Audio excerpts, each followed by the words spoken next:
Anyway, so we're walking down, and there's this like guy, this person, and he's like wrapped up in like this gold lame, really tight sleeping bag is all I can think of how to describe this, and a King Tut mask. And I'm like, really, really, dude, I've got to have a picture with this guy. And so I'm like, Dad, will you please take my picture with this guy? He's like, okay. And he's got this little cup for coins and stuff in front of him. So I take a coin out and I throw it in his cup and I sit down next to him and I'm like, I'm gonna take a picture with you, thanks. And so I take my picture with this guy and it's awesome. And so then after that, we keep walking down the Champs Elysees and you can see the Arc de Triomphe from where we are, and it's absolutely stunning. Like, even from kind of far away, it's giant. So, it was really cool. And so after that, we head towards the Eiffel Tower, and we get to the Eiffel Tower, and there are like 5 million gazillion people there, and I'm just like, why are there so many people here and like on the ground, not like in the tower or whatever. And then I'm reading one of the signs that's like flashing, that's like this digital display, and one of the elevator lifts was broken. And so they only had one functioning lift, and that's why. So we're like, okay, well, let's, maybe walk over to see about taking the stairs. Because I would take the stairs at least up to the first level. Not all the way up, that's not happening, but at least to the first level. But the line to get tickets to get on the stairs was twice as long as the line to just take the stairs. So I was like, you know what? I've been here, I've seen it in person, and if I really, really wanted to go up in it, I will either come back tomorrow or I will just come back to Paris another time in my life. It will happen. So after that, I didn't really know what else to do because it was too early to go see the Moulin Rouge to see if we could get tickets. So I went to this little cafe near the Eiffel Tower, and I had my first chocolat chaud, like traditional chocolat chaud. Dude, you guys, I don't even know like if I can talk about it. It was so good. It was really, really, really good. Delicious good. Like, we'll have to try and make this when I go back to the States good. Anyway, so we pull out the map, and Dad's like, well, you keep talking about the Paris Opera House, so let's find the opera. And I'm like, really? Really, really? Okay, let's find the opera. And so we pull out the map and we're looking, and I've got like my little guidebook too. And so we're looking to figure out where the opera is. And we finally locate it on the map, and we locate a metro station that's close to it. So we go to the opera. And you guys, you walk out of the exit to the metro station in front of the opera, and you turn around, and there it is. Like, right there. The opera house. Big and beautiful, and all its massive glory is right there. And I was like, oh my god, Dad, this is the Paris Opera House. This is it. This place right here. Oh my god, and it's so big and it's pretty.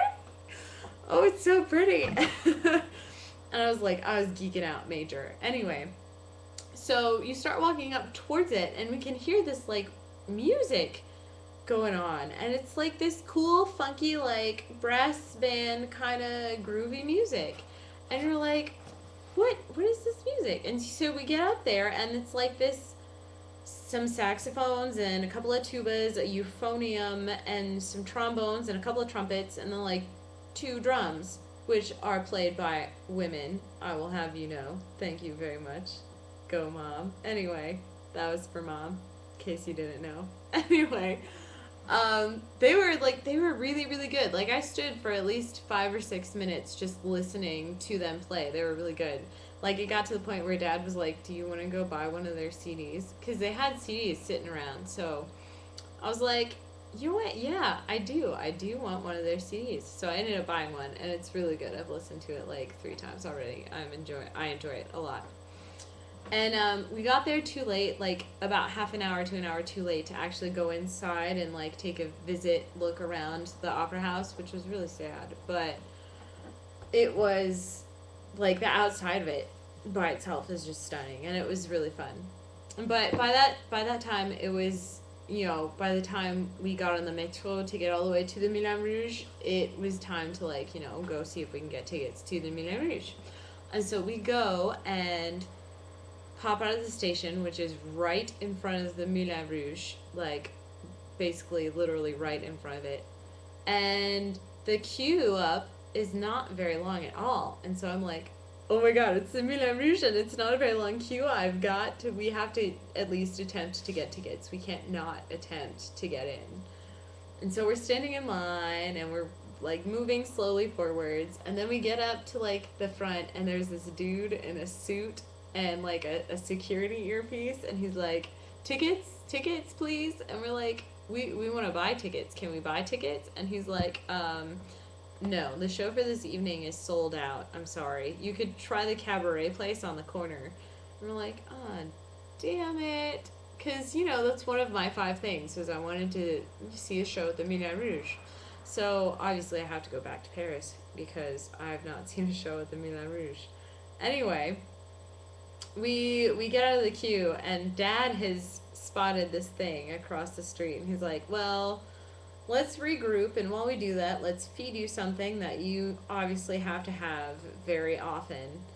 And I'm like, okay, but what do I have to have often? Like, I'm very confused. And he's like, you haven't seen it yet? And I'm like, haven't seen, oh, okay, let's go. It's Starbucks. Which, okay, this is the first American experience I had in France, was going to the Starbucks. So we cross the street and we go into the Starbucks, and I didn't notice it because I'm so used to, like, you have to go to the cafe or you go downstairs to breakfast in the dorm for coffee. Like, that's just what you do. Or there's these awesome vending machines at the university that's like 40 cents for a cup of coffee, and it's really, really tasty coffee. Anyway, so we go across the Starbucks and I order us beverages, and you order it. My dad wanted a tea and I wanted a coffee, and so for some reason in my brain they wanted a name for the tea and a name for the coffee, but they only wanted a name for the coffee, really. So I'm thinking, okay, well, I'll give them, Dad's name for the tea, which, his name's Ken, but the girl heard it as Kate, and I'm like, oh, okay, well, whatever. He can be Kate right now. But then I realized that the name is for the coffee and not for the tea. And so I'm waiting, because they give us the tea while we're still at the register. And so I'm waiting at the end of the bar for my coffee, and this, like, super, like, artsy French guy. You can just tell he's super artsy French guy. And his name is, the name on his cup was written as Vincent. And it's like, oh, he's so French, it's not even funny. And so I'm just, like, chilling there, and he's, like, just gotten his coffee. And then they call Kate out, and I'm just standing there, like, waiting on my coffee. And they're like, Kate? Kate? Kate? And I'm like, oh, shit, that's supposed to be me. Sorry. I'm sorry, guys. Nope, I am Kate. I'm good. This is my coffee. I'm Kate. We're good. I'm Kate. And it was so funny. And they wrote it in really big letters on the side of the cup. So, like, because this Vincent guy sat, like, 2 or 3 tables down from us, he could look over and still see that Kate is written on the cup, even though I'm talking, with my dad and he's calling me Becca. And I'm just like, yeah, I'm Kate. I'm Kate. It was really funny. But anyway, so we decided to go to this cute little pizza place for dinner. And it was really cute and very simple, and it was sort of close to our hotel, so it was pretty tasty. I got like this cheese pizza, but it had some strange French cheese on it that did not match the other 3 cheeses that were on this pizza, and so it had a little bit of a funny taste. But the place itself was pretty cute and simple, and just nice. So then we went back to the hotel, and we called Mom, like, hey, how are you? We just finished our day in Paris. And she's like, finished? Are you kidding me? And we're like, yeah, it's like 11 something. We're, pretty tired. Let's go to sleep. She's like, you're in freaking Paris. Go find something to do. And I'm like, all there is to do is drink. And I just don't feel like drinking right now.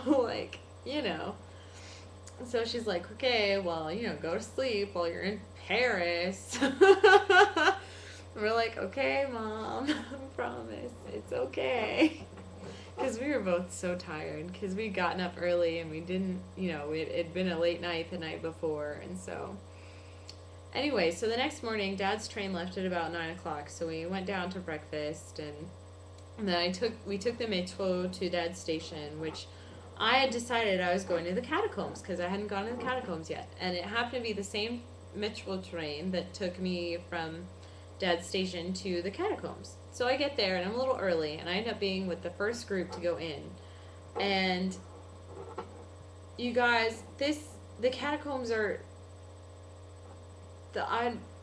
creepy as fuck. It's the first thing that pops into my brain, and I'm sorry I've like dropped so many cuss words in this video already, but I need some explicit language to describe it. I have no other words. It's the most macabre thing I've ever done in my lifetime. So you go down into the catacombs and you're walking through these tunnels like, oh hey, it's like medieval castle, like stone tunnel things, cool. And then you come upon this door and it's got this inscription that says something to the effect of, beware those who enter, this is the door to the empire of death. It's basically what it says. And you walk in and you kind of, turn and look around, and all of a sudden there's this skull, like legit human skull, just chilling at eye level, staring back at you without eye sockets. And it takes a minute for you to realize that that's what this is, because it's really dark. Like the chamber beforehand, they have some lights in there because they have got some plaques on these stone walls explaining some of the things. And then the light is damaging to the bones, and so you go in and it's pretty dark, and it takes you a second for your eyes to focus, and all of a sudden there you are staring back at this skull, and it's the creepiest thing that's ever happened to me. That's happened to me that I've ever done. And absolutely, it was fantastic. And I did this all by myself too, and it was really cool. And I happened to be near a group that had a guide that was like explaining historical facts, so I kind of stayed near them so I could listen in and stuff. But it was really, really neat part of history, and I'm very excited that I got to see it. And so then I got on the metro and I took it to the Louvre. I'm like, you know what? I'm in Paris. I need to at least see the building. And so I stop and I have some lunch, and then I walk over to the Louvre, and there's these, you walk from the station right in front of it through this archway, and there are the glass pyramids staring at you, saying, hello, this is the Louvre. And there are so many people in this like square that is the Louvre. It's almost mind-boggling. And I'm like, I'm never going to be able to get through the ticket line in time to get in and see something and then make it back for my train. It's just not going to happen. But then I find the ticket line, and it's not very long at all, and it moves very quickly. So I jump in line, and I get a ticket. And I go into the Louvre. And I'm walking through these sculptures, and all of a sudden you walk up these stairs, and there's Winged Victory. The sculpture. Right there. In the middle. Giant. And without anything else around it. Just there. And if any of you know anything about singing posture, you know that standing basically like Winged Victory, as if you're about to take flight with, your shoulders down and your chest expanded, that posture has been explained to me I don't know how many times over the years throughout voice lessons. It just means so much to me that I stopped moving when I saw it. And then, because it's on the side with the Italian painters, and so then I'm walking, and it's the Louvre. You know what I have to find. You know what I have to see. And so I'm walking through this hall of beautiful, beautiful Italian paintings, and all these people are going to this one room. And I'm like, oh, this has got to be it. This has to be the room. And so I walk in, and the first thing that catches my eye is actually these bright colors on the wall just inside. And I turn around to look at it, and it's this enormous, like, floor to ceiling, wall to wall painting of this beautiful Italianate scene. It's fantastic. It's so beautiful. It takes my breath away. And then I turn around and I see her, the Mona Lisa.